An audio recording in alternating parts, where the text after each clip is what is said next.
পিছিয়ে পড়ার ডাক, কবি শ্রীজাত বন্দ্যোপাধ্যায়। বয়স দিচ্ছে পিছিয়ে পড়ার ডাক, সময় রাখছে চোখের সামনে স্ক্রিন।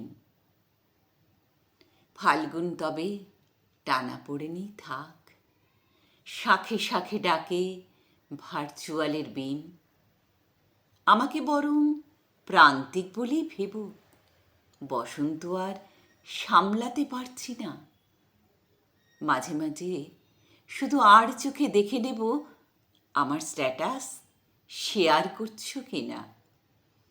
গন্ধ আমাকে আলাপ করতে শেখায়, হাওয়া ডেকে বলে আছো নাকি ফেসবুকে। তবু পারিনি পিছল সময় রেখার প্রতি মুহূর্তে আপলোড করে দিতে। যদিও এখানে ভালোই লাগছে বেশ, কৃষ্ণচূড়ায় ভরে গেছে চারপাশ। মুখের আড়ালে লুকিয়ে রেখেছি ফেস, বুকের ভেতরে বসন্ত 12 মাস। বুকের ভেতরে বসন্ত 12 মাস।